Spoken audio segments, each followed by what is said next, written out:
반갑습니다. 다들 연일 바이러스 때문에 고생이 참 많으십니다. 다 건강하시기 바랍니다. 오늘은 이 성령론 교회론 종말론 제8번째 강의. 오늘 강의는 이 성령과 거듭남에 대한 이 관계를 좀 신학적으로 숙고해 보기를 원합니다. 이 강의의 골격은 성령의 인격성으로 인한 거듭남, 다시 태어남에 대한 겁니다. 거듭난다 한다는 것은 뭘 의미하며 단적으로 말씀을 드려서 그리스도의 현존을 가지는 것을 거듭남이다 이렇게 말합니다. 그리스도의 현존. 이 그리스도의 현존이라고 할 때 프레젠티아 크리스티라고 부르는데 프레라는 말은 뭐뭐 앞에 혹은 누구 이전에 센티레라는 그 말은 느끼는 것을 의미합니다. 그러니까 그리스도를 지금 여기서 바로 지금 여기서 내가 느끼고 만나고 체험하는 것을 가리킵니다. 그러니까 내가 그리스도 앞에 있다는 사실을 내 의식이 느끼는 것이고 동시에 그리스도가 내 앞에 계신다는 사실을 느끼는 것. 이게 바로 그리스도의 현존입니다. 현존. 이 그리스도의 현존이라는 말 자체가 이런 의미를 가지는데 문제는 2020년 전에 대략 이런 오랜 시간의 간격을 두고 그 예수의 제자들과 그 당시 예수를 본 사람들에게 말씀하셨던 바로 그 예수의 육성, 그리스도의 말씀, 모습을 그대로 지금 여기서 현현 혹은 현존하는 것을 가리킵니다. 이 그리스도의 현존이란 2020년 전에 그 그리스도가 2020년이 지난 지금 여기서 그대로 재현되는 것을 뜻하죠. 말은 이렇게 쉬운데 자연스럽게 드는 의문이 뭐냐. 우리가 언제 그분을 보았냐 그 말입니다. 그렇죠. 언제 그분의 말씀을 들었으며 그분의 현존을 어떻게 지금 여기서 재현시킬 수가 있는가. 또 그분이 어떻게 현존하실 수가 있는가 하는 의문이 당연히 들지요. 사실 저나 여러분들은 역사적 예수를 보지 못했습니다. 보지 못하는 것 정도가 아니고 만지지도 못했고 심지어 그분의 육성이라는 음성을 들어본 적도 없습니다. 그런데 어떻게 그분을 재현, 현존, 지금 여기서 할 수 있을까? 또 이렇게 질문하시면은 그렇네요. 끝난 겁니까? 과연 그럴까요? 이제 그러면 반대로 생각해 봅시다. 그분을 반드시 봐야 하고 그분의 육성을 반드시 들어야 그분을 주라고 고백할 수 있는가 하는 질문입니다. 2020년 전에 당시의 사람들은 다 예수를 보았습니다. 나사렛 예수를. 심지어 그분의 음성을 잘 들었고 그분의 놀라운 기적, 오병이어의 기적도 체험을 했습니다. 그러면은 그분을 직접 본 사람들은 그분을 전부 다 주라고, 주 예수 그리스도라고 고백해야 되겠죠. 그러나 놀랍게도 그분을 낳아주신 어머니조차 예수를 주라고 고백했는지는 알 수가 없습니다. 분명한 것은 그분의 동생들조차도 예수가 살아있을 때는 주로 믿지 않았다는 사실입니다. 그분과 한 동네에 살았던 이웃들도 오랫동안 그분을 봐왔지만은 정작 그분을 하나님의 아들로 고백하지 못했습니다. 나사렛에 무슨 선한 것이 나냐. 그럼에도 그분을 주로 고백한 자들은 그분의 말씀과 사역을 통해서 무엇을 받느냐. 하나님의 행하심을 체험했습니다. 그로 인해 예수를 주님으로 고백했지요. 그들의 무엇이 예수를 주님으로 고백하게 했을까요? 그분을 눈으로 보았기 때문에 혹은 그분을 말씀을 귀로 들었기 때문에 그럴까요? 아닙니다. 만약에 눈으로 보았고 직접 보았고 귀로 직접 들었다고 한다면 그로 인해서 예수를 주로 고백한다면 당시의 서기관들과 바리새인들도 예수를 보았습니다. 예수님과 논쟁까지 했다니까요. 그러나 그분들은 예수를 주로 고백하기는커녕 어떻게 해요? 그분을 빌라도에 넘겨서 십자가에 못 박혀 죽여버렸습니다. 무슨 말이냐. 반드시 내가 직접 보았다고 믿는 것이 아니요. 반드시 내가 직접 들었다고 주로 고백하는 것은 아니라는 그 말입니다. 그럼 더 바꾸어서 반대로 가령 그 예수라는 분이 지금 여기 우리 현대 우리 한국 교회에 몸으로 왔다고 가정해 봅시다. 직접 오셨습니다. 이분이. 과연 그분이 몸으로 오셨다고 전부 다 그분을 그리스도로 주 예수로 알아볼까요? 과연 그분을 주님으로 고백할 수 있을까요? 과연 그분의 음성을 하나님의 말씀으로 알아들을까? 과연 그분의 손길을 하나님의 손길로 느낄까? 아마도 태반이 전혀 알아보지 못할 겁니다. 전혀 깨닫지도 못할 겁니다. 관심조차 가지지도 못할 겁니다. 많은 사람들의 관심이 어디에 있게요? 돈, 권력, 좋은 집, 권세. 왜 이럴까? 왜 어떤 자는 예수를 따라갔는데 왜 어떤 자는 예수를 대적하고 심지어 그를 배척하고 십자가에 못을 박고 죽였을까? 봐도 믿지를 못하고 보지 않아도 믿을 수 있는 이유는 단지 그분이 우리의 시각의 대상이 되느냐 혹은 청각의 대상이 되지 않았느냐에 달려있지 않습니다. 여기에 대한 답을 지난번 이제 수차례 여러분 인간 영혼의 구조에 대해서 설명을 했는데 이 구조를 통해서만 비로소 설명이 된다는 겁니다. 이미 몇 차례에서 인간 영혼 구조를 우리가 봤죠. 한 번 더 요약해 드립니다. 우리 영혼과 세상과의 경계선은 이름이라는 형태로 딱 하나의 막이 되어 있습니다. 가려져 있습니다.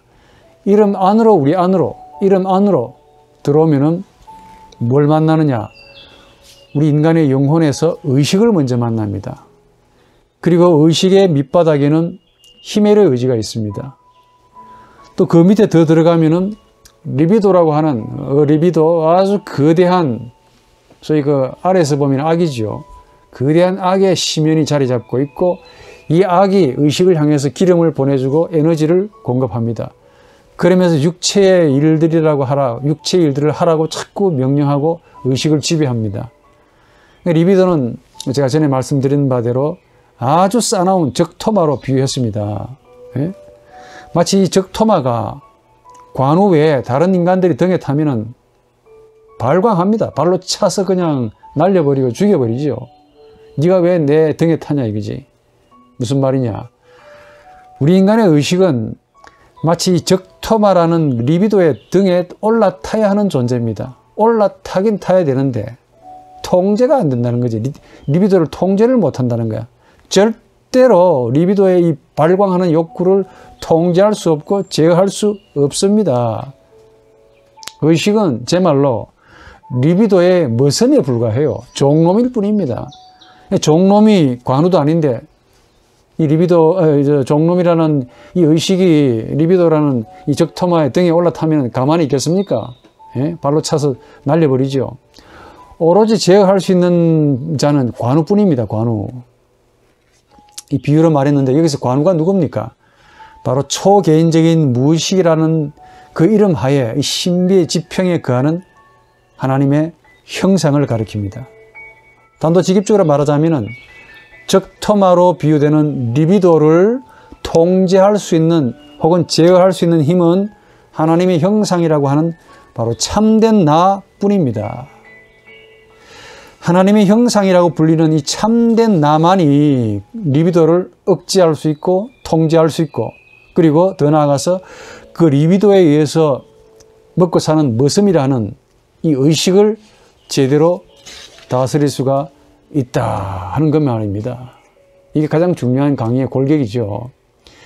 리비도는 의식을 종놈으로 부립니다. 예? 머슴으로 부린다고. 그리고 의식은 또 몸을, 신체를 또 종으로 부립니다. 그러나 이 리비도를 오히려 종놈으로 부릴 수 있는 주인은 딱 하나, 하나님의 형상뿐입니다. 바로 이 하나님의 형상이 하나님과 만나는 영적인 관계를 이루는 가장 중요한 하나님의 소유가 됩니다. 이 영역을 가리켜 수많은 정신과학자들은 이걸 누비노제, 자기, 영적인 그것 혹은 철학적으로 무라 그러고 영원한 당신, 너 있음, 이런 다양한 표현을 하고 있다는 겁니다. 이걸 우리는 신학으로 끌어오면은 이게 하나님의 형상이라고 부릅니다. 하나님의 형상인 이 참된 나가 리비도를 지배할 수 있고, 그리고 의식을 다스릴 수 있고, 그리고 지배할 때 비로소 우리는 우리의 인간성이 예수와 아주 유사한 인간성을 가질 수가 있다 하는 겁니다. 지난주 강의에서 다양한 체험들을 제가 소개했지요. 그 체험들은 우리의 리비도와 의식이 가지는 죄악 때문에 이런 신적 체험이 인간들마다 다양하게 나타난다고 했습니다. 그럼에도 만약에 예수처럼 우리가 리비도와 히메로의 의지가 없다면 그 영혼은 성령의 열매라고 불리는 예수의 인간성으로 나타나게 되어 있습니다. 원래 그렇게 되어 있다 하니까. 이 예수의 인간성이 바로 성령의 인격성이라고 부릅니다. 이 참된 나, 하나님의 형상이라고 불리는 이 참된 나를 의식으로 이끌어내야만이 비로소 의식이 지금까지 자신이 만든 모국어로 고백을 할 수 있습니다. 고백은 하나님의 형상이라고 불리는 이 참된 나가 의식으로 걸어 나오는 형태를 의식이 만든 잡다한 지식과 만든 언어로 묘사하는 것을 뜻합니다. 물론 참된 나 자체를 의식의 언어로 표현할 수가 없습니다. 표현 다 못하죠. 이거는 미스테리움, 신비고 비밀입니다. 형언할 수 없는 존재고 오로지 체험으로만, 그리고 오로지 영감으로만 직감될 겁니다. 오감을 넘어선다고 이야기했지요. 영감 혹은 육감으로만 체험될 뿐입니다. 바로 이게 하나님과 유사한 존재입니다. 정확하게 말씀을 드리면은 하나님이 바로 이것을 자신과 아주 유사한 존재로 여겨주시고 이걸 사랑하는 거예요. 이걸 하나님이 자신과 유사한 존재로 여겨주시는데 유감스럽게도 이것이 어디에 있느냐? 의식과 힘의 의지, 그리고 리비도라고 하는 어마어마한 이 진흙의 진창 속에 깊이 은폐되어 있습니다.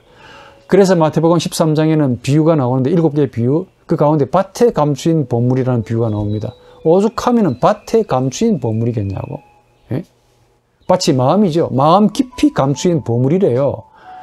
또 씨 뿌린 자의 비유처럼 씨라고 하는 이 하나님의 말씀이라는 아주 신적인 말씀이 하나님이 들어가야 그 보물이 30배, 60배, 100배 무진장의 열매로 끌려 나옵니다.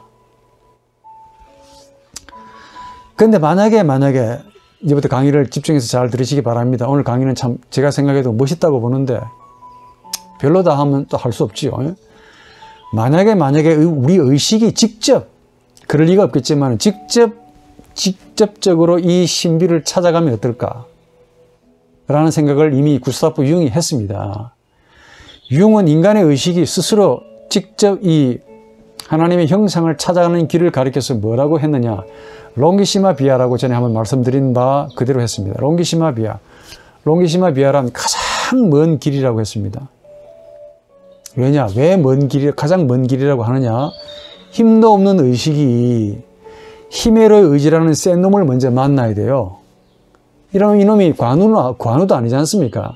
힘도 없는 아주 졸병에 불과한 의식이라는 놈이 찾아가긴 가야 되겠는데 첫 번째 만나는 장벽이 뭐냐? 히메로의 의지라는 센 놈을 만나야 돼. 이걸 이겨야 돼요. 설령 어떻게 해서 이겼다 하더라도 이제 가장 센 놈이 있는데 리비도라는 충동을 또 만나서 이겨야 됩니다. 그래서 그 길이 가장 멀고 험악한 길이라 해서 롱기시마 비아라고 부릅니다. 그러나 만약 가정을 해봅시다.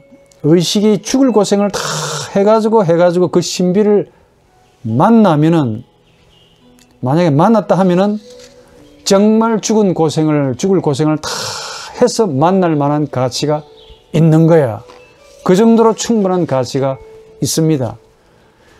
이 만남이 완벽하게 새로운 지평이고 새로운 만남이야. 의식에서 전혀 경험해보지 못하는 체험이고, 이 만남을 오죽하면 예수께서는 하나님의 나라, 천국으로 비유했겠습니까? 마치 여러분들이 80년을 지옥으로 살았다고 가정해 봅시다. 지금도 지옥으로 사시는 분들이 많습니다. 각자의 나름대로 지옥에서 살고 있습니다.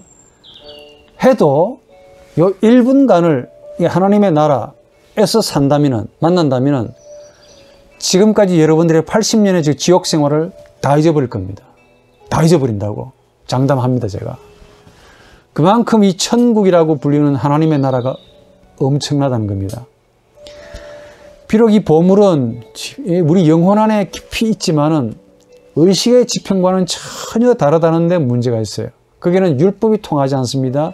인류는 전혀 없어요. 도덕이나 학문의 지평은 더욱 아닙니다. 그래서 율법을 잘 지킨다고 주어지는 것도 아니야. 의식의 지평이 아니기 때문에 의식을 잘 연구하는 철학자들에게는 주어지는 것도 아닙니다. 당연히 종교적인 행위를 잘한다고 또 주어지는 것도 아니야. 왜냐? 이 영역은 많은 정신과학자들이 공통적으로 말하는 바대로 자기 스스로의 의지와 인격을 가지고 있기 때문에 그래요. 오토는 이걸 비오감직이라고 이야기했습니다. 오감이 뭡니까?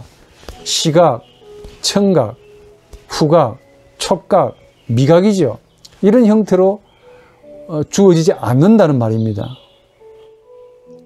느껴진다면 오로지 무엇으로 느껴집니까? 영적으로만 느껴지는 거예요. 이성과는 전혀 무관하고 당연히 의식을 지배하는 한 요소의 감정과도 당연히 무관합니다. 이 영역이 오감과 무관하다. 그리고 스스로 독립적인 의지와 인격을 가지고 있다라고 그랬습니다. 그러니까 만약에 그렇다면은 우리의 의식이 이걸 불러내야 하는 것이 아니라 반대입니다. 스스로 이것이 자신이 우리 의식으로 걸어 나온다라고 해야 합니다. 스스로 의식으로 나온다라는 뜻입니다. 이것은 우리 영혼의 가장 밑바닥에서 소위 복모음이라는 로고스의 형태로 거한다고 했습니다. 이 하나님의 형상이라는 참된 나는 스스로의 독립된 의지를 가지고 있고 스스로의 독립된 힘으로 리비도라는 강력한 포르네이아를 뚫습니다. 또한 히메로의 의지도 뚫습니다. 비로소 다 뚫고 의식으로 찬란하게 드디어 걸어 나옵니다. 의식으로. 그래서 이런 의식과 딱 만납니다. 그로 인해 우리 의식은 놀람, 충격, 경악, 전율, 두려움, 공포, 지고함, 거룩함, 누미노제와 같은 아주 다양한 반응을 의식이 일으킵니다. 이 상태를 우리는 신학적인 용어로 다시 태어났다라고 부르는 겁니다. 내 의식과 이성 감정과 의지로는 전혀 이 신비를 끌어낼 수가 없습니다. 그렇다고 내 의식의 힘으로 찾아가려고 해도 롱기시마 비아, 너무 멀고 험악한 길이요. 그 먼 길을 갈 수가 없고 우리 인생이 너무 짧다니까요. 길어봐야 여러분들 몇 년 사시겠습니까? 앞으로. 에? 여러분들 한 20년 사시겠습니까? 제가 20년밖에 못 삽니까? 기분 나쁜 얼굴 하지 마시라고 내가 조금 더 올려줄게. 30년? 그것도 짧습니까? 그럼 40년? 그냥 공짜니까 앞으로 50년 더 사신다고 해봅시다. 그래요. 60년 더 사신다고. 앞으로 여러분들 더 사셔도 이 롱기시마 비아, 가장 먼 길을 가서 참된 나를 만날 수 있겠습니까? 장담 못할 겁니다. 간다고 해도 히메로의 의지에 걸리고 가장 큰 리비도에 걸립니다. 우선 이 히메로의 의지를 이길 자가 몇 명이나 될까? 얼마나 될까? 제 인생에서 지금 제가 좀 살아봤는데 제가 만나본 사람 가운데 100명이면 100명 다 전부 다 이 권세, 권력, 돈, 명예라는 이 히메로의 욕구를 이겨본 자를 제가 보도를 못했습니다. 예? 학자든 목회자든 평신도든 거룩한 자라고 여기던 그분들 간에 이겨본 자를 내가 보도를 못했다 하니까. 대개는 이 조폭주목처럼 뒤에 앉아가지고 밑에 앉아가지고 권세와 힘과 권력을 주판알처럼 튕기고 계산하는 위선자들은 많이 보았지만은 실제로 이 힘을 이겨보려고 애를 쓴 자 간혹 있습니다. 그러나 이긴 자는 제가 본 적이 없습니다. 혹시 보셨습니까? 저한테 소개해 주시기 바랍니다. 참된 나를 만나기 위해서는 이걸 만나서 이기지 않으면 안 된다니까. 참된 생명을 만날 수 없다는 게 바로 문제야, 이게. 이겨야 된다, 이게. 그리고 힘의 의지라는 이 능력을 설사 이겼다 하더라도 가장 센 놈이 나옵니다. 뭐냐? 리비도는 이길 수가 없을 거야. 역사적으로 제가 리비도와 싸워본 사람들은 있습니다. 좀 있습니다. 소개해 드립니다. 자, 그 가운데 한 분을 여러분들에게 소개해 드립니다. 우리 한국 사람이야. 이분이 일제치하에서 살았던 한 분인데, 지금 이분을 기념하기 위해서 우리 전남에 어느 곳에서 기념관을 만들어 가지고 제가 이름을 소개를 못 해드립니다. 그래서 제가 이분을 좀 연구를 했습니다. 원치 않겠으리. 제가 보기에는 이분의 한평생은 성욕이라는 리비도와 피나는 싸움이었다고 봅니다. 이분은 돈에도 관심 없어. 명예도 관심 없어. 권세도 관심 없어. 학문에도 관심 없어. 딱 하나, 성욕이라는 리비도가 이분에게는 최고의 원수였습니다. 한평생 이분이 자신과의 성욕과 싸웠는데 이분이 성욕을 이기기 위해서 마지막에 뭘 하느냐? 곡식을 끊어버려요. 나중에는 힘이 없으니까 자연의 공기와 쑥으로 연명을 합니다. 몸에는 큰 질병이 없었음에도 불구하고 힘이 없어서 나중에 죽습니다. 근데 마지막에 그분이 돌아가시면서 한 유언이 인상 깊습니다. 여러분들에게 소개해드리고 싶습니다. 이분이 돌아가시면서 그 몇 분의 제자가 왔습니다. 하체를, 옷을 다 벗어버리고 하는 말이, 아랫도리, 그대로 책에서 그대로 뽑아온 겁니다. 아랫도리를 드러내 하체를 노출시킨 채 이렇게 되었는데 무슨 정욕이냐? 정욕만 떠나면 지상천국이다라고 했다는 겁니다. 이 말이 이분이 마지막 남긴 유언입니다. 저는 이런 분을 폄하하고 싶은 마음이 전혀 없습니다. 이 세상에는 이분처럼 그래도 자신의 리비도와 싸울리는 사람이 얼마나 되겠냐, 이게. 내가 알고 있는 바 대부분의 사람들은 저를 포함해서 리비도와 전혀 싸워보지도 않는 기독교인들이 100명 가운데 100명입니다. 솔직히. 더구나 속된 말로 자신 속에 지금 무엇이 들어앉아 있는지도 몰라요. 관심도 갖지 않습니다. 알량하게 신학했다고 큰소리치고 권력의지를 드러내고 과시하고, 이런 사람들에 비하면 이분은 신선이야, 신선. 그래서 저쪽에서 지금 기념비를 세워주려고 합니다. 이런 분들에 비하면 저나 여러분들은 적어도 참 잽이 안 되죠. 이분은 그래도 리비도와 싸웠습니다. 이겼다고 말은 할 수가 없겠지만. 그런데 이런 분만 있는 것이 아니고 그 옛날 기독교가 국교가 되면서 유럽에도 국교가 되면 기독교가 망할 것이라고 미리 생각해서 사막으로 떠난 분들이 있습니다. 그 사막에서 엄격한 금욕 생활을 살다가 간 사막의 교부들이라는 분들이 계세요. 이분과 똑같은 삶을 살았다고 봅니다. 하나같이 자신들의 욕망과 처절하게 싸우다 갔습니다. 물론 이런 삶이 기독교적인 삶이라고 할 수는 없어도 적어도 이런 분들을 우리같이 썩은 우리가, 저나 여러분들이 이분들을 비판할 만한 근거가 있는가? 비판할 수 없겠죠. 지금의 저나 여러분들의 삶이 이런 분에 비하면 참으로 비교할 수 없기 때문에 그렇습니다. 하여간 이 의식에 있는 이성 감정 의지가 히메로의 의지를 이기고 또 리비도를 이기고 참된 나를 만나러 간다. 이거는 불가능한 일입니다. 그럼에도 만약에 어떻게든 우리 영혼의 그 가장 깊은 곳에 거하는 하나님의 형상이라고 불리는 그 무엇이 반대로 우리 의식으로 걸어 나온다면은, 걸어 나와서 우리 의식과 만나게 되면은 바로 이런 상태를 거듭남이다. 거듭남이라는 체험으로 부릅니다. 이게 얼마나 어려운지 다시 태어나는 것으로 비유하고 있습니다. 한 번 더. 우리 영혼의 가장 깊은 곳에 복모음의 형태라고 거하는 하나님의 형상이 있습니다. 이 형상이 만약에 누군가에 이끌려 리비도를 뚫고 히메르 의지도 뚫고 의식계로 환하게 나타나옵니다.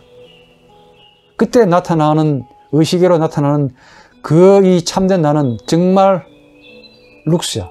빛처럼 태양처럼 빛나는 겁니다. 환희입니다. 환희. 할렐루야지. 그때를 가리켜 다시 태어났다라는 기쁨을 느낄 수가 있을 겁니다. 바로 이것이 많은 학자들이 말하는 신적인 체험이라고 부릅니다. 마찬가지입니다. 제가 이 말을 드리는 이유는 예수 당시의 제자들이 예수라는 사람을 보면서 하나님의 이런 행하심을 직접 보았다는 거야. 많은 사람들이 이런 체험을 가졌습니다. 예수를 보면서 평소에 그들의 의식에서는 전혀 일어날 수 없는 아주 희한한 충격, 전율, 두려움, 환희, 벅찬 감격을 가졌습니다. 심지어 예수의 부모들, 동생들 혹은 동네에 같이 사는 사람들, 심지어 바리새인들, 서기관들, 율법사들은 막론하고 그분들은 예수를 직접 보면서도 그분에게서 전혀 이상한 느낌을 갖지 못했습니다. 전혀 생소한 타자의식을 알지를 못했습니다. 그 얘가 니고데모라 그랬지요. 당연히 예수를 주로 고백하지 못하지요. 그러나 반대로 예수를 보면서 자신의 마음에서 그 체험이 일어났던 자들은 자신들의 모국어인 혹은 외국어인 헬라어로 그 예수를 선포되는 그리스도로 고백해 놓았습니다. 참 신기하단 말이에요. 그 고백은 어떻게 일어날 수 있겠습니까? 고백은 나하고 마주하는 상대에게서 지금 나하고 마주하는 바로 그 상대에게서 신적인 거룩성을 발견할 때만 그 상대를 하자, 나자, 님자, 하나님이라고 고백할 수 있습니다. 한 번 더. 지금 나하고 마주하는 상대에게서 신성을 발견한다, 이게. 여기서 신성이라고 하니까 뭐 신적인 이적이나 기사 혹은 기적들을 가리키지는 않습니다. 기사와 이적 뒤에 있는 소위 누미노제라고 불리는 아주 신비한 무엇이 있습니다. 이 누미노제를 발견하고 볼 줄 알아야 비로소 나와 마주하는 상대를 신적인 존재로 의식이 인정해 줍니다. 의식이. 무슨 말이냐. 예수 당시의 제자들이나 예수를 눈으로 보았고 귀로 들었던 자들은 공통적으로 예수로 인해 자신들의 영혼 깊은 곳에 있는 누미노제 혹은 자기 혹은 참된 나라고 하는 하나님의 나 있다. 이걸 체험했다는 겁니다. 저분들의 의식이. 예수를 눈으로 보았기 때문에 그들의 그 누미노제가 일어난 것이기보다 그들의 누미노제가 예수의 인간성에 의해 이끌림을 받아서 나왔다고 해야 됩니다. 그래서 예수의 인간성이 그들 영혼 속에 있는 하나님의 형상을 그들의 의식계로 이끌어내셨기 때문이지요. 예컨대 마태복음 16장 15절에 예수가 너희는 나를 누구라고 하느냐라고 물었습니다. 그때 베드로가 하는 말, 주님은 그리스도이시며 살아계신 하나님의 아들입니다. 고백했습니다. 그 대답에 예수께서 뭐라고 설명해 주었습니까? 바요나 시몬아, 네가 복이 있다. 이를 너에게 계시하신 분은 사람이 아니라 하늘에 계신 내 아버지시다라고 설명해 주었습니다. 이 예수와 마주하고 있었던 그 베드로에게 예수의 아버지가 예수를 그리스도와 하나님의 아들이심을 알게 하셨다라고 설명해 주신 거예요. 좀 설명해 볼게요. 풀이해 볼게요. 그 고백을 누가 했습니까? 베드로가 했지요. 정확하게 말하면 그 고백을 베드로의 의식이 했습니다. 그 고백을 베드로의 의식이 만든 헬라어라는 모국어로 혹은 외국어로 했습니다. 헬라어를 주로 사용했던 이 베드로의 의식 밑에는 뭐가 있습니까? 히메르 의지가 있고 평소에 이 히메르 의지가 애국심을 많이 작용하고 있었습니다. 그래서 은근히 예수를 이 정치적인 메시아로 생각해 왔습니다. 또 그렇게 되기를 기도했습니다. 이 기대는 히메르 의지를 촉발시키죠. 거기에서 나왔습니다. 그 히메르 의지에 힘과 생명력을 공급하는 리비도가 있습니다. 그런데 베드로의 히메르 의지와 리비도를 뚫고 베드로의 영혼 깊은 곳에 있는 이 하나님의 형상을 누가 이끌어냈습니까? 예수가 이끌어내 주셨습니다. 예수로 인해 이끌려 나온 이 베드로의 영혼 속에 있는 하나님의 형상이 베드로의 의식에서 신비와 감격, 희한한 체험의 형태로 일어나는 겁니다. 그 체험을 주님은 그리스도시며 살아계신 하나님의 아들입니다 라는 고백으로 토설된 거야. 그런데 비록 이 고백을 베드로가 했는데 곧바로 예수로부터 사탄이라는 책망도 들어요. 본문 읽어보시기 바랍니다. 베드로가 뭐라고 했죠? 했더니 예수가 사탄아. 여기서 왜 예수는 베드로를 사탄이라고 했을까요? 여기서 사탄은 누구를 가리킵니까? 베드로를 가리킵니까? 아니면 베드로의 영혼을 가리킵니까? 아니면은 외부에 침입한, 베드로의 외부에 침입한 새로운 타자를 가리킵니까? 아마도 여기서 사탄은 베드로의 내면에 있는 무엇을 역사하는 어떤 힘을 가리킨다고 생각합니다. 예수로부터 사탄이라고 불릴 정도로 이 베드로의 리비도와 히메로의 의지, 그리고 베드로의 의식은 이렇게 완고하고 완악하고 애국심과 동족애로 넘쳐났습니다. 그 마음 한구석에는 예수를 만나서 나중에 왕국이 세워지면 자기는 가장 높은 자리에 앉을 거라는 그 기대감으로 부풀어 올랐지. 이런 리비도를 사단은 자신의 가장 훌륭한 맛있는 먹잇감으로 여긴다는 겁니다. 이런 베드로의 의식이 과연 주는 그리스도시며 살아계신 하나님의 아들이라는 고백을 할 것 같습니까? 예?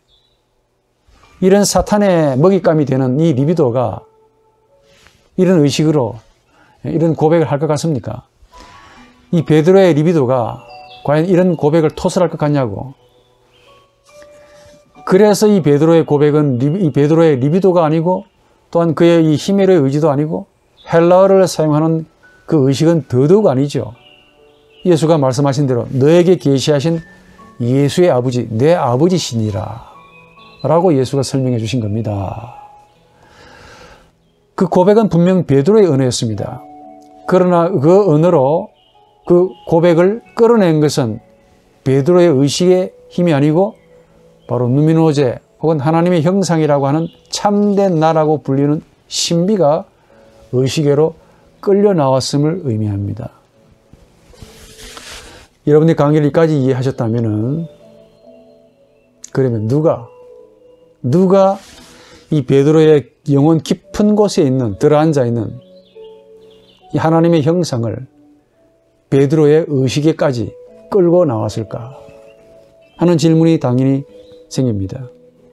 한 번 더, 분명 그 고백은 베드로의 의식적인 정신적 행위입니다. 그러나 이 고백으로 토설하기까지 이 베드로의 영혼 깊은 곳에 있었던 하나님의 형상을 이끌어내 주신 분은 베드로 자신이 아니라 바로 예수의 인간성이었습니다. 즉, 이 예수의 인간성이 베드로의 심연에 있는 참된 나를 이끌어내어서 베드로의 의식애로 데려다 준 거야. 그래서 베드로의 의식과 베드로의 참된 나가 만난 겁니다. 한 번 더.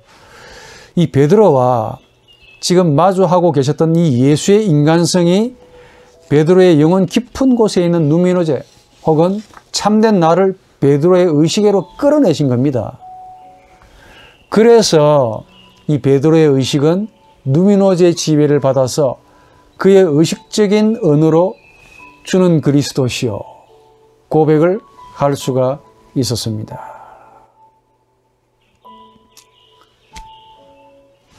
무엇이 저 완고하고 경화된 딱딱한 베드로의 영혼을 부드럽게 했으며 그 영혼 깊은 곳에 있는 누미노제라고 불리는 참된 나를 비로소 의식애로까지 끌어내었을까요? 이게 역사 비평의 방법으로는 절대로 발견되지 않습니다. 인간의 이성으로 발견될 것 같냐고. 유흥도 이걸 롱기시마 비하라고 발견 안 된다고 말합니다. 공부 좀 하시기 바랍니다. 바로 예수의 인간성입니다. 눈으로 보이는 나사렛 예수라는 구체적인 몸을 가졌지만은 바로 그분이 가지셨던 인간성, 즉 예수의 인간성입니다. 이 예수의 인간성이 바로 베드로에게 고백을 끌어내었고 베드로의 영혼 깊은 곳에 있는 누미노자라고 하는 이 참된 나, 하나님의 형상을 의식으로까지 불러낼 수가 있었던 겁니다. 이게 진짜 힘이지. 이게 바로 사람을 거듭나게 하는 힘이요. 공부하면 거듭날 것 같습니까? 예? 경건생활하면 거듭날 것 같습니까? 오늘 여기서 우리와 이 베드로의 공통점을 발견해야 됩니다.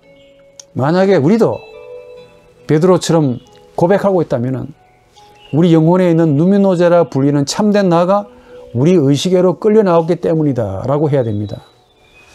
그렇게 행할 수 있는 분은 오로지 예수뿐입니다. 정확하게 말하면 예수의 인간성뿐입니다. 나사렛 예수의 몸은 사라지고 없습니다. 발견해보라고. 없다니까. 그러나 그분의 인간성은 2020년이 지난 지금 여기서도 여전히 사라지지 않고 여전히 지금 우리에게, 저와 여러분들에게 역사하시고 계시기 때문입니다. 보지 못하고 듣지 못해도 그분을 주님으로 고백할 수 있는 것은 알량한 우리 의식 자체가 만든 문장이 아닙니다. 그렇다고 히메르 의지가 만든 문장은 더욱 아니지. 우리의 리비도가 만든 문장은 더더욱 아니고 어떻게 이런 문장을 만들 수가 있냔 말이야. 아닙니다. 그래서 예수의 몸과 신체를 눈으로 직접 보지 아니해도 예수의 인간성은 시공간을 초월했어. 무관하게 예수 당시에 그때나 지금 우리에게나 동일하게 역사하신다는 증거입니다. 조금 어렵게, 그분은 사라져도 그분이 남긴 인간성은 영원히 죽지 않습니다. 그분의 몸과 살은 사라져도 그 몸과 살과 함께 있었던 인간성은 영원히 죽지 않습니다. 그 인간성이 시간마다 구전을 타고 계속 전해지면서 전해져서 지금 오늘 우리에게까지 전해졌단 말이야. 그리고 그 구전은 영원히 또 전해질 것이고 영원히 생명력을 가지고 있습니다. 유독 예수의 인간성이라는 구전에 우리 영혼이 반응한다는 사실이 중요합니다. 유독 거기에만 반응하는 거야. 우리 참된 인간의 나가. 유독 예수의 인격성에 우리 영혼의 깊은 곳에 있는 누미엔이 반응한다는 겁니다. 안 신기하십니까? 에? 뭐 신기하라고 강요하는 건 아닙니다만은 우리는 이런 예수의 인간성을 성령의 인격성이라고 부릅니다. 성령의 인격성을 쉬운 말로 예수의 인간성이라고 부르죠. 성령은 예수의 인간성을 생생하게 그려줍니다. 여러분들 이해를 돕기 위해서 여러분들이 예수의 그림을 한번 그려보라고 과제로 내고 싶네. 한번 그려보실랍니까? 여러분들이 잘 그리든 못 그리든 여러분들의 그림 실력으로 예수를 각자 한번 그려보라고. 어떻게 될까요? 그 그림이 같겠습니까? 다르겠습니까? 다 다르겠지요. 왜 그림들이 다를까요? 같아야 될 거 아닙니까? 다릅니다. 왜 다르냐 하면은 여러분들이 그리는 예수를 상상하면서 그리기 때문에 다릅니다. 즉 그리는 분의 의식이 각각 다른 것을 꿈꾸고 있기 때문에 당연히 그림이 다르죠. 그래서 그려진 그림을 보면은 그리는 자의 의식과 히메르 의지, 심지어 리비도까지 어느 정도는 알 수 있다라고 심리학자들이 그렇게 말합니다. 그래서 의학자들은 정신이 좀 혼미한 사람들은 그림을 그려보라고 그래요. 이분이 어떤 심리를 가지고 있는가를 알기 위해서. 자, 그렇다면은 예수를 가장 정확하게 그리는 자가 누굴까요? 네? 바로 예수의 영이라고 불리는 성령뿐입니다. 그렇지 않습니까?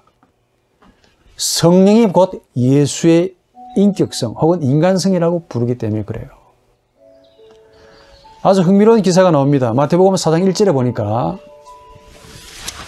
그때 예수께서 성령에 이끌려 마귀에게 시험을 받으시려고 광야로 가셨다가 나옵니다. 여러분 이 본문을 자칫 흘렁흘렁 보면은 이 마귀가 예수를 시험하는 것으로 비칩니다. 근데 자세히 보면은 예수께서 성령에 이끌려 성령이 예수를 이끌어서 예수를 광야로 데려갔습니다. 참 신기하죠. 예수의 자유의지는 성령에 이끌려 자발적으로 광야에 가서 피조물인 마귀에게 시험을 받습니다. 조금 더 예수의 자유의지는 성령의 자유의지에 자발적으로 동의해서 마귀에게 시험을 받으셨습니다. 그 말입니다. 비록 본문에는 이끌렸다라는 표현을 사용하고 있지만 이때 이끌림은 강제나 억지나 일방적이지 않습니다. 오히려 인격적이라고 해야 돼. 내가 자발적으로 갔지만은 제3자가 볼 때는 이끌린 거야, 이게. 여기서 중요한 점을 우리가 볼 수 있습니다. 뭘 보느냐. 예수의 의지는 성령의 의지와 동일하다는 점입니다.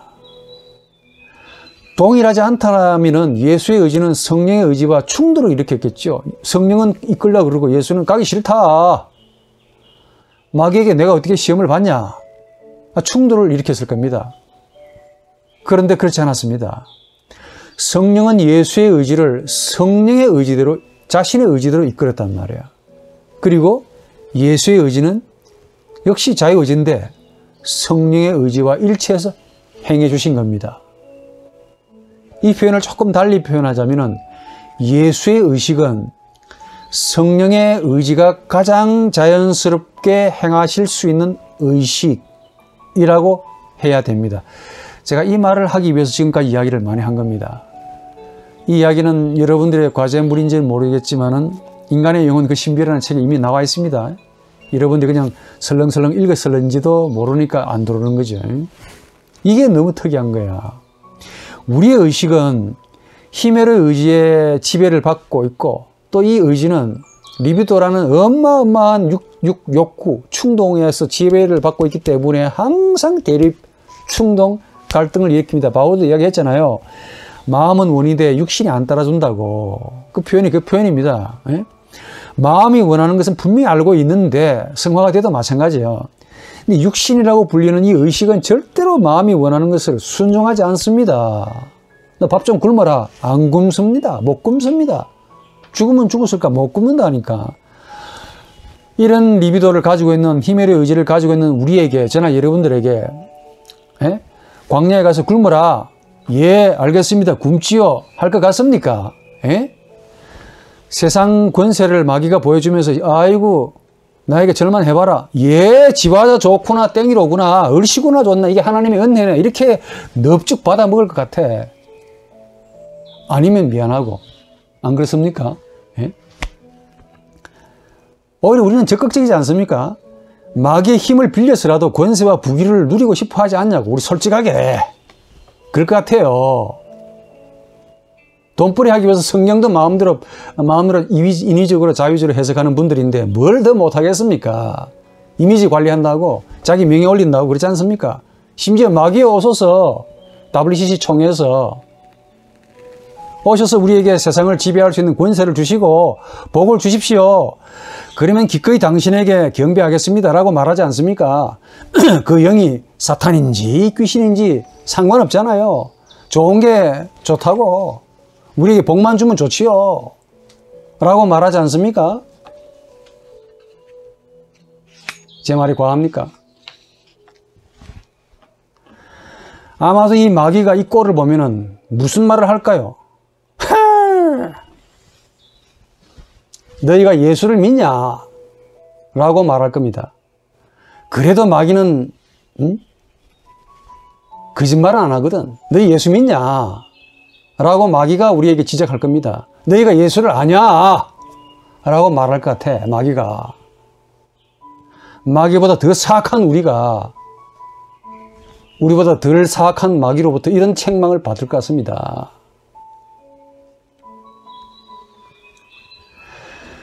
그런데 이 예수의 의식은 어떻게 됐길래, 이게 너무 이상하단 말이야. 어떻게 되었길래 너무 자연스럽게 성령의 의지가 마음대로 행하실 수 있는 의지가 되느냐 그 말이야.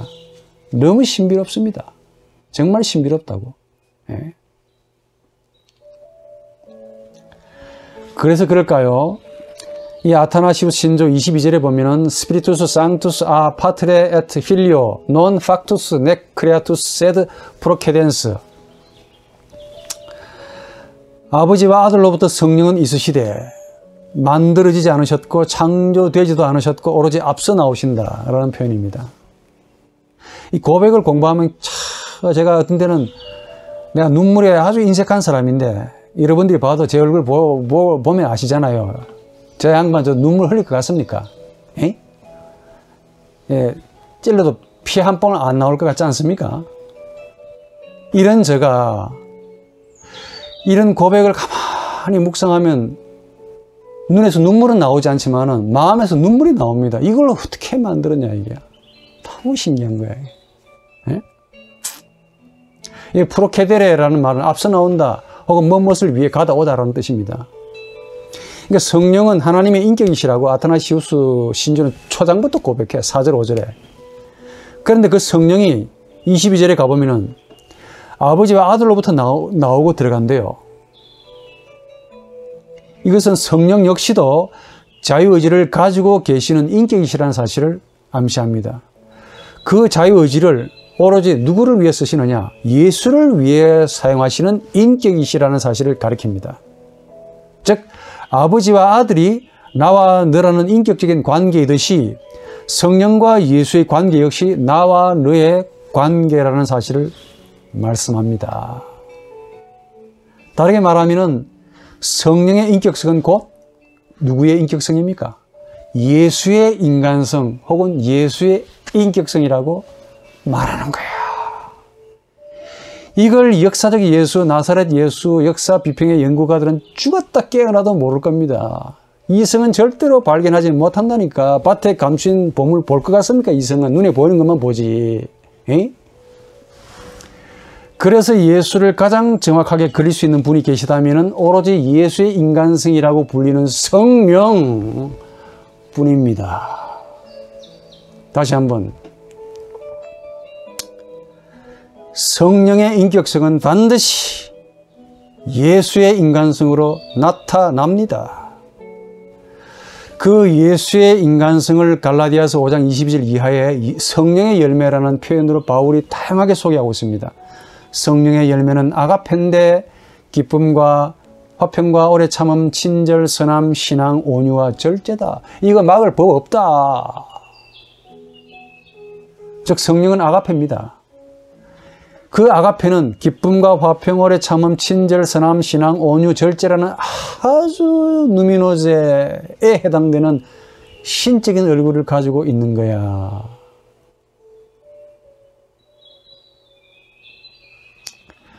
성령의 인격성이란 곧 아가페입니다. 그 아가페는 곧 예수의 인간성입니다. 이런 점에서 직접 보지 못하고 직접 듣지 못해도 예수로부터 우리 의식에서 예수를 그리스도라고 고백하는 것은 바로 이 예수의 인간성이라고 불리는 성령의 인격성 때문입니다.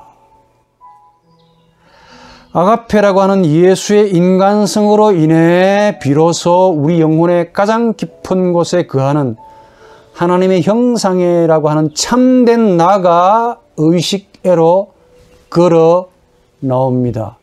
이 참된 나가 바로 하나님의 인격성과 가장 유사하고 가장 나와 너의 관계를 가지는 존재이기 때문에 제일 먼저 반응한다는 말이에요.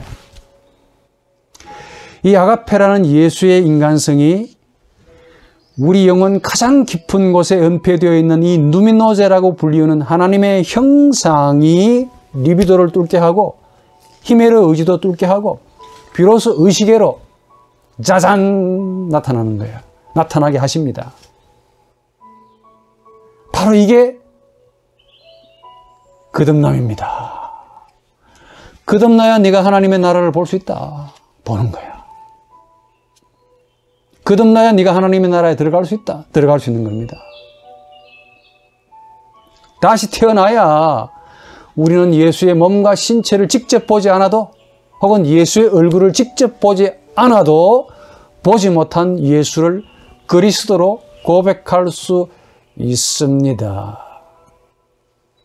바꿔 말하면은 거듭나지 않으면은 바로 지금 이 자리에 실제 예수가 오셔도 온다고 해도 절대로 알아보지 못한다니까.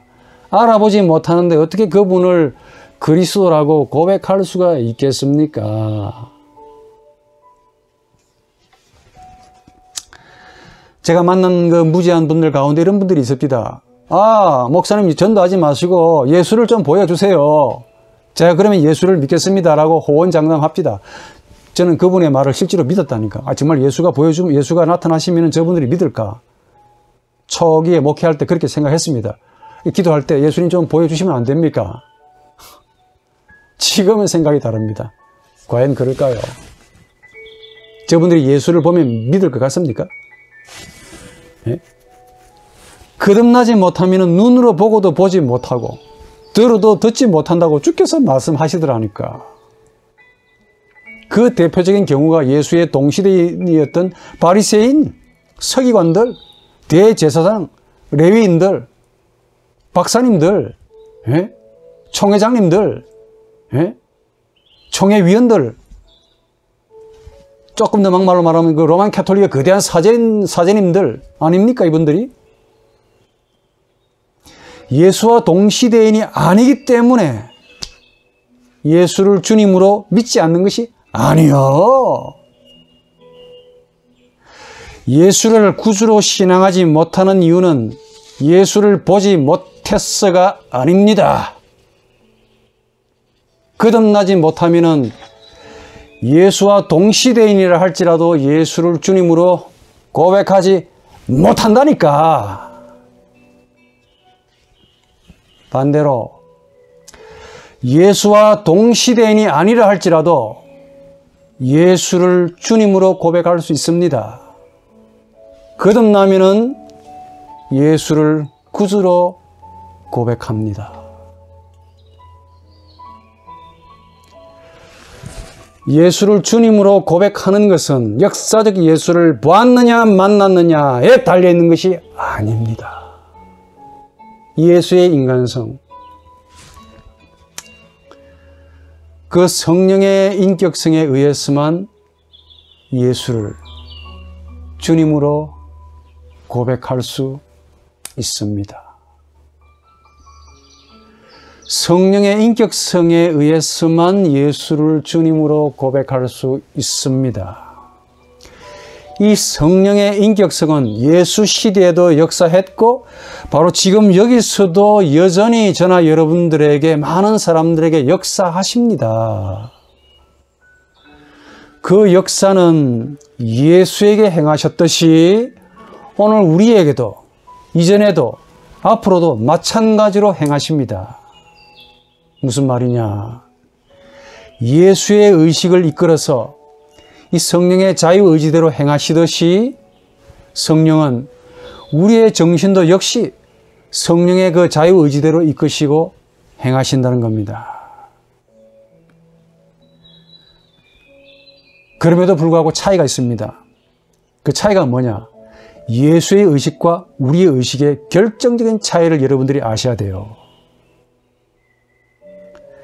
우리의 정신은 이미 수차례 강의에서 말씀을 드렸듯이 우리의 의식을 지배하는 힘이 뭡니까? 히메르 의지죠. 또 그 히메르 의지에 에너지를 공급하는 이 리비도가 있다고 그랬죠. 에너지를 공급하고 신량을 대주면서 자기 마음대로 하라고 시키고 있죠. 이 충동, 리비도의 충동대로 의식은 자신의 뜻대로, 리비도의 뜻대로 이끌어가는 그런 정신이 됩니다. 그래서 리비도가 우리 밑에 있으면서 우리 밑에 있는 이 하나님의 형상을 계속 핍박합니다. 은폐시키고 폐쇄를 시키고 나오지 못하도록, 거듭 나오지 못하도록 막고 탁 서 있습니다. 내 뒤에는 답 없다 이게야. 응? 내 뒤에는 지리산 없다. 내 뒤에는 한라산 없다. 뒤에 산이 있는데도 불구하고 리비도가 딱 두 손 맞고 가로서서 내 뒤에는 아무것도 없다. 나만 믿어라. 나를 따르라. 독선이고 오만이고 교만이지. 그러나 이게 우리 의식인데, 그러나 이 예수의 의식은 너무너무 놀랍게도 성령의 자유의지가 전혀 장애를 받지 않고 너무 자연스럽게 성령의 자유의지를 행하시는 의식이라는 점에서 우리의 의식과 차이가 너무 크다는 겁니다. 에? 우리가 거듭나려면 속된 말로 니고데모가 한 말 그대로입니다. 나이를 먹었지만은 다시 모태에 들어갔다가 나와야 됩니까? 라고 말할 정도로 그 정도로 불가능한데 예수에게는 너무 자연스럽게 너무 쉽게 성령의 뜻이 마음대로 행하신다는 거예요. 이게 어떻게 가능합니까? 에? 이게 어떻게 역사 비평으로 발견될 수가 있겠냐고. 신앙으로만 알 수 있는 거지. 그렇지 않습니까? 체험으로만 알 수 있는 거야. 그래서 예수를 참 인간, 사람이라고 부릅니다. 사람이야, 사람. 바울은 이 예수를 아담의 원형이라고까지 부릅니다. 이 로마서 5장 14절에 보니까 아담은 오실 분의 모형이었다. 아담이 모형이야. 원형이 아니고 모형입니다. 원형은 누굽니까? 오실 분이래요. 바로 예수가 원형이라는 말이죠. 예수는 바로 사람의 원형이시다라는 뜻입니다. 그러니까 이 말이 무슨 말이냐? 사람이 되려면은 아담을 찾아가면 안 돼. 가봐야 없습니다. 에? 아담을 본받게 해주세요. 해봐야 죄 짓는 것밖에 없다니까요. 누구를 찾으면 됩니까? 하나님은 우리에게 숨겨진 저 멀리 있는 아담은 우리에게 보여주시지 아니하시고 하나님이 직접 예수가 오셨다잖아요. 그 예수를 찾으면 된다니까. 예수를 보시면 돼요. 얼마나 간단합니까? 이 루트의 말이 얼마나 많냐고. 데우스 레벨라투스. 계시된 하나님이 여기 예수로 앉아 있는데, 서 계시는데, 우리와 마주해 계시는데 왜 압스콘디투스 데우스, 은폐된 하나님을 자꾸 찾냐 이게야 라고 스콜라주의를 향해서 무진장 비난했습니다. 너희들이 상상하는 신이 누구냐 이게야. 에? 앞에 계시는 예수를 안 보고 어떻게 예수 뒤에 있는 이상한 신을 보냐고. 없다 하니까. 이때 예수란 누굽니까? 예수의 인간성을 가리킵니다. 예수의 인간성이란 곧 성령의 인격성을 뜻합니다. 예수의 인간성, 바로 이게 그 당시 예수의 제자들을 변화시켰고 예수 당시의 사람들에게 하나님의 인간성으로 비춰졌고 그 인간성을 통해 예수의 사람들이 사람을 사랑하는 하나님을 보고 만지고 체험했던 겁니다. 그래서 예수를 하나님의 아들로 고백하는 거죠. 그분들의 마음이 착해서 고백한 줄 아십니까? 자기들 눈으로 보았기 때문에, 만졌기 때문에, 들었기 때문에, 체험되었기 때문에 의식에서 토설이 되는 거죠. 그러니까 그분들의 인간성이나 우리의 인간성이나 똑같다니까 변함이 없습니다. 그리고 그분을 보지 못해서 믿지 않는 것이 아니고 그분이 여기 와서도 우리는 못 봅니다. 안 믿습니다. 예. 보고도 못 믿는 거야. 그분과 똑같이. 그 시대의 사람들과 똑같이. 그래서 그분들은 예수를 보고 뭘 봤습니까? 예수의 인간성을 보고 그 인간성을 향해서 주는 그리스도시요.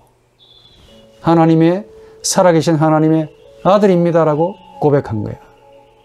아들이 바로 아버지를 가장 잘 보여주는 아들이지 않습니까?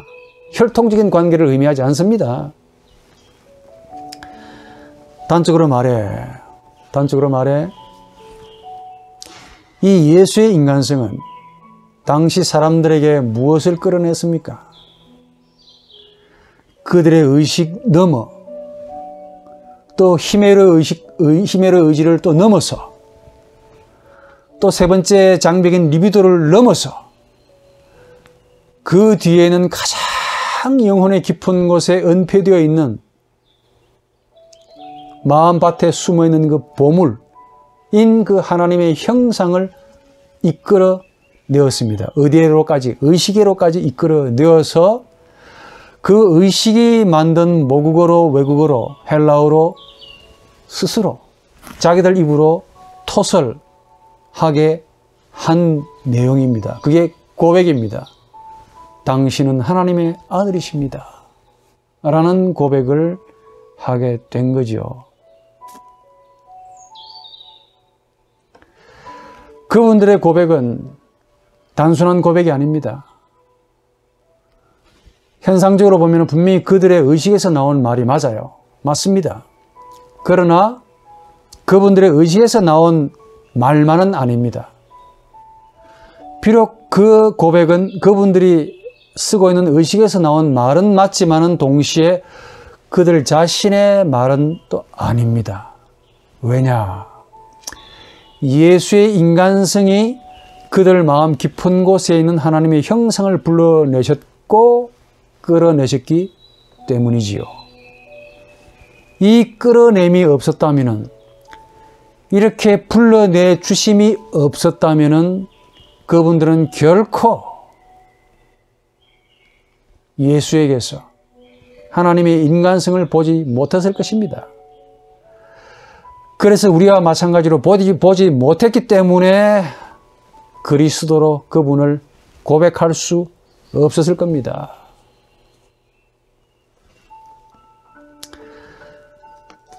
지금까지 이야기를 여러분들에게 했는데 이제 정리를 해드립니다. 아주 중요한 포인트를 여러분들에게 정리해드립니다. 예수의 인간성, 곧 성령의 인간성입니다. 혹은 성령의 인격성입니다. 성령의 인간성이라고 하면 안 되죠. 성령의 인격성입니다. 예수는 사람이시기 때문에 인간성이라고 말을 할 수 있고, 성령은 영이시기 때문에 인간성이라고 하지 않고 인격성이라고 말합니다. 예수의 인간성은 성령의 인격성과 동일하게 하나였습니다.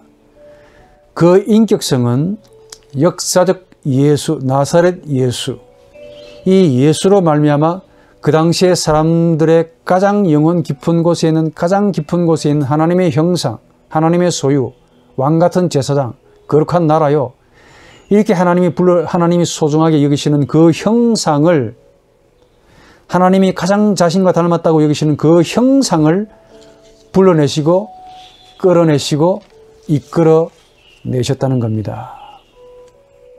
그 인간성이 어디에 있느냐? 성경 속에 그대로 담겨 있습니다. 성경 속에. 그래서 성경은 바로 예수의 인간성을 고백으로 가지고 있는 너무 귀한 말씀이란 말이야.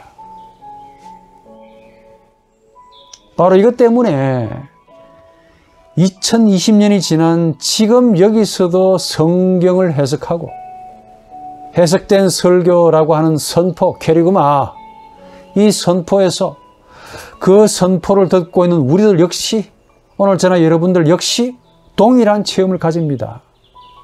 이게 바로 힘이라 하니까. 눈앞에서 힘이야. 이게 진짜 힘이라고. 영적인 힘이고 내면의 힘이고 거듭남의 힘이고, 이게 바로 힘이라 하니까. 이 힘이 우리의 의식에서 나온 게 아니고, 우리의 힘으로 의지에서 나온 게 아니고, 리비도에서 나온 건 더욱 아니죠. 이 힘이 어디서 나왔겠습니까? 바로 하나님의 형상이라고 하는 참된 나가 가지는 원래의 힘입니다. 이게 오로지 하나님만을 향한 힘, 바로 이 힘, 이게 하나님의 것이기 때문에 그래요. 이게 바로 정신의 힘이라고 부릅니다. 이 힘을 예수의 인간성이 불러낸다 하니까. 그래서 예수의 인간성은 시대, 문화, 관습, 언어, 인종, 시간과 공간을 넘어서서 여전히 인격적으로 역사합니다. 그 역사를 곧 성령의 인격성이라고 그러고 성령의 역사라고 다른 말로 다양하게 표현할 뿐입니다. 나사렛 예수가 가지셨던 그 얼굴, 몸무게, 키, 그리고 그분이 즐겨 쓰셨던 그 아람어, 그 언어 습관, 이런 것들은 지금 우리에게는 아무것도 남아있지 않습니다. 성경에 담겨있는 딱 하나는 그분의 인간성, 이게 딱 남아있는 거예요. 이게 남아있어서 여전히 우리와 함께하고, 그 당시의 사람들을 변화시켰듯이 지금도 우리와 함께 하시면서 우리를 변화시키고, 이 인간성이 우리의 영혼 깊은 곳에 있는 하나님의 소유, 하나님의 것이라는 바로 이것 때문에 하나님의 아들로 인쳐주시는 그 형상을 어디에로까지 끌어내십니까? 우리의 의식에로 이끌어내신다는 거야. 이게 바로 영역입니다. 영적인 힘이라고. 그로 인해서 우리가 배웠던 알량한 의식의 지식 가지고, 학문 가지고, 언어 습관 가지고 그분을 주님으로 고백한다는 겁니다. 100을 배우신 분은 100만큼 고백하시겠죠? 1000을 배우신 분은 1000만큼 고백하시겠죠. 10개를 배우신 분은 10개만큼 그분을 주님으로 고백할 겁니다. 예수의 인간성은 곧 성령의 인격성이고, 그 성령의 인격성이 그때의 사람들뿐만 아니고 지금의 사람들까지도 여전히, 앞으로의 사람들까지도 여전히 하나님의 형상을 자신들의 그분들의 의식으로까지 불러일으켜 세우십니다. 이 예수의 인간성은 바로 성령의 인격성이고, 이 인격성이 바로 오늘 강의의 핵심인 거듭남의 주체입니다. 인간을 다시 태어나게 하는 것과 같습니다. 즉, 각 개인을 초월해서 모든 인간들의 영혼 깊은 곳에 거하는 참된 나라고 불리는 이 누미노제 하나님의 형상을 각 개인의 의식으로 끌어내고 불러낸다는 겁니다. 이 초개인적인 무엇이라고 불리는 이 영역, 여기에 거하는 하나님의 형상, 이 참된 나, 다른 말이 없으니까 참된 나라고 봅니다. 이 참된 나가 의식으로 돌출이 될 때, 의식으로 걸어 나올 때, 혹은 의식으로 이끌림을 받고 뚜벅뚜벅 걸어 나올 때 비로소 전회라는 어려운 말로 표현되는 전회라는 새로운 창조를 우리 의식이 경험하는 겁니다. 전회란 되돌아간다는 것을 의미해요. 앞으로 가는 것이 아니고 되돌아간다는 게 전회입니다. 회심, 전회, 거듭남. 어디로 되돌아간다는 것을 의미할까요? 보통 사람들은 앞으로 가는 것을 원합니다. 발전이죠. 현대 문명은 앞으로 가기를 원합니다. 또 앞으로 나가는 것을 자기는 발전했다라고 스스로 마취를 하고 있는 거야. 너 스마트폰 이거 못 쓰지? 너 새로 나온 차 이 기종 모르지? 그렇게 자랑하고 싶습니까? 전회란 앞으로 가는 것이 아니고 되돌아가는 것을 의미합니다. 어디에로? 원래의 모습이었던 예수의 형상으로 되돌아가는 것을 뜻합니다.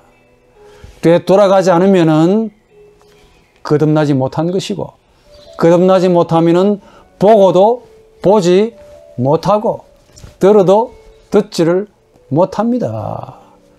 전회란 거듭남이고 체험입니다. 그 체험에서 의식이 토설합니다. 의식이 토설해내는 말을 고백이라고 합니다.